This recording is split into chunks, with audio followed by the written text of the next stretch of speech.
I've got a voice problem, so please excuse me, but I want to just recognize the exceptional leadership that I witnessed here today from President Cyril Ramaphosa and what he said about gender-based violence and femicide. I'm here not as the First Lady of Namibia. I'm here as the President of the Organization of African First Ladies. And one of the things that we try and do is really spotlight attention on issues that we believe aren't getting enough focus. And issues of gender-based violence often result in awkward conversations. Let me tell you the truth. I enjoyed every awkward moment, confrontation, and conversation that was had this morning. Because without awkward and difficult conversations, we don't make progress in addressing things that we'd rather not talk about.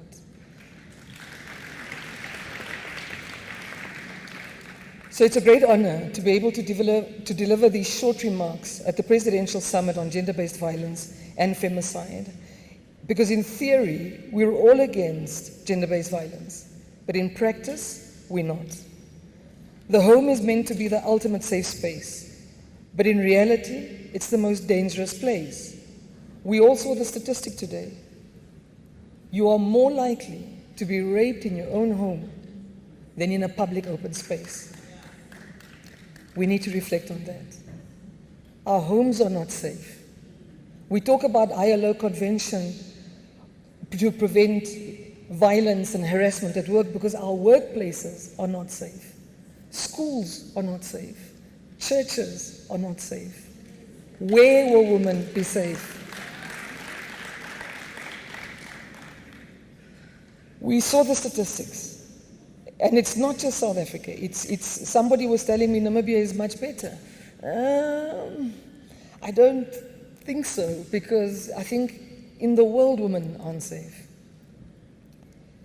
We, individuals, families, communities, and multi-sectoral leaders often engage in practices, beliefs, and mindsets which fuels, excuses, accepts, and exonerates the mindsets and behavior that drives very problematic behavior and gender-based violence. When we admit that a lot of this behavior happens in the home, we are correct to demand better response from the state, particularly the criminal justice system. But it's also correct to say that a lot of work has to go in prevention, because we cannot be policed in our homes. We must stop these things where they happen, because often it's us who know that the people who must be held accountable are our own loved ones. And when faced in these situations in our homes, we are the first to call family meetings. It's employers who would not want their workplaces to be associated with an act of sexual violence. It's schools who do not want their reputations to be scarred, who do not report. So there is a level of hypocrisy that we need to mitigate in order to get the right statistics. And this is why political leadership matters. This is why the summit matters. A president has a unique convening power, and the leadership displayed by President Cyril Ramaphosa to gather all of you in one room and listen, because this was a listening exercise. And not by an individual, but by bringing his ministers, to bring the premiers, to bring everybody in the response system. Because a lot of what was being said landed in the right ears today. Because leadership isn't one person, it's all of us at all levels. So this practice of making sure that we gather in a cross-section of society and ensure a rights-based, multi-sectoral approach against gender-based violence and femicide is the type of bold and consistent political leadership that we all benefit from, including the rest of us in the region. So this was not only important from a South African perspective, it's also important from a regional perspective. I doubt there are many countries where politicians will voluntarily convene a meeting so that they can be asked the tough questions we saw being asked here today. There is a humility and sincerity in a presidential summit that is willing to hold itself accountable for what it has delivered and what still requires improvement. Accountability is important. In challenging the multiple responses required, it's important to do a critical evaluation of what's working and what's not working. And we all need to be accountable for our behavior in relation to gender-based violence and SGBV in the public and the private sphere, and to remove the disconnect between what we do in public and what we say and how we act in private. We must also reduce the gap between what our policies say and what our people experience. Governments are responsible to solve our most complex problems, and there's a need to make sure that our best brains are prepared to work in government, because ultimately the system is not the leadership of one person. The system is us. If we are not competent and we do not hold each other accountable, people who are not willing or able to do their jobs should be held accountable and make space for the willing and the able. And in this way, the system becomes functional. In this way, the system becomes functional and a true reflection of our collective talent and abilities. In the same vein, I'd like to recognize that we often focus on those not doing their work and end up not paying homage to those who are in the system, who are underpaid, capable, and provide services to the public to the best of their abilities. There are thousands of hardworking, long-suffering public servants and public office bearers at the forefront of the gender-based violence and femicide response, who are underpaid, unrecognized, but get up every day and do their work within very challenging circumstances. We've dealt with nurses, police officers who buy airtime, who give taxi money, who buy underwear to victims who've been raped because that provision isn't made. So today I really do want to recognize the people in the system who are doing their jobs. Civil society's role in holding government is critical, as government is really the one who can move the dial. And as First Ladies, we also have unique convening power. As unelected as we are, many First Ladies across the continent enjoy social capital. And like any type of capital, many First Ladies spend their social capital on issues which require difficult and awkward conversations, very much like what we saw today. This presidential summit was designed to be a listening session to ensure accountability and facilitate the difficult conversations that you'll continue to have. And as African First Ladies, we often provide advocacy on issues which require spotlighting. But today I'd really like to use this summit and the first summit as an example of the type of convening that has to happen if we are going to have honest conversations. And this is why South Africa's leadership on gender-based violence has and remains so important.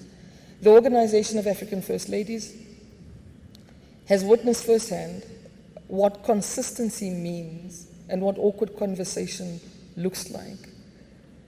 One of the things that I noticed, there was a circle of champions that was also initiated, I think, under President Ramaphosa's leadership at African Union level, where they had a summit in Kinshasa in 2021 on positive masculinity. A similar summit will be held on the 10th of November 2022, I think in Senegal, under the leadership of Macky Sall. And these circle of champions should be at head of state level, but they also need to be at community level, because there's a lot of introspection that we need to have as communities. There was a comment made earlier that we must stop blaming everything on apartheid. In a way I agree, but in a way I also disagree. Violent mindsets are formed decades before violent acts. And we cannot disagree that a lot of the violence that we do see experience has been formed through violent post-conflict times. So yes, we need to be forward-looking, but we cannot deny our traumatic past and the need to focus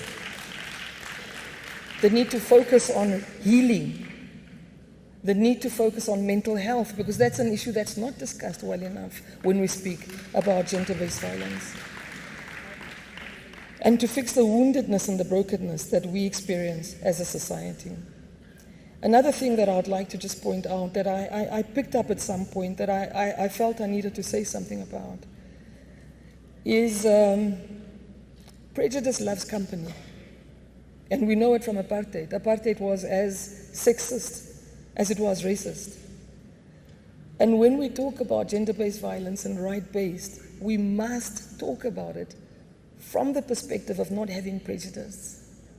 You cannot be against gender-based violence, but you're tribalistic. You cannot be tribalistic, be against tribalism, but you're xenophobic.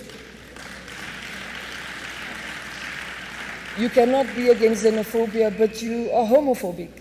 So we must investigate ourselves. Because a comment was made here at some point that why was bail given to a non-South African of 10,000 rands for a rape?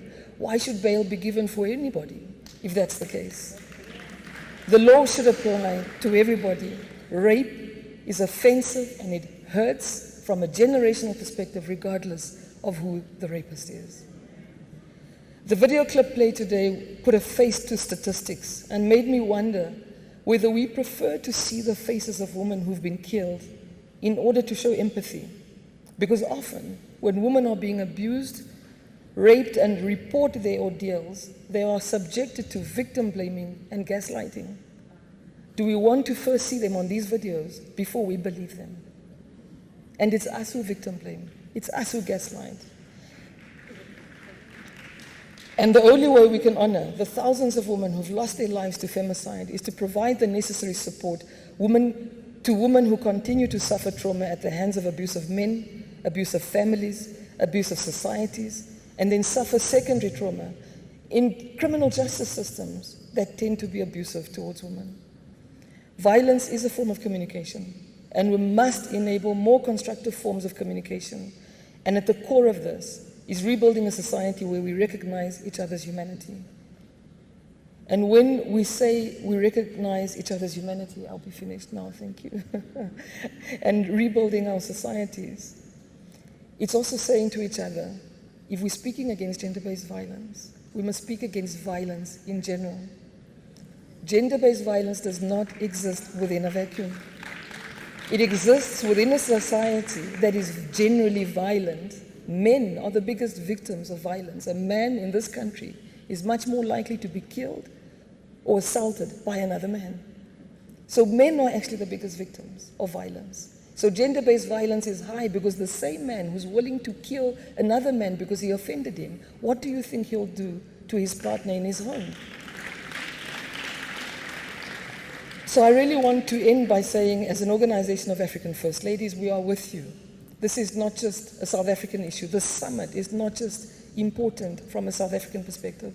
It's important for all of us because all of us are crafting the same roadmaps. And you're showing a key example of why civil society is important, why younger, progressive women sharing these spaces are important, why all of us are important. So thank you very much.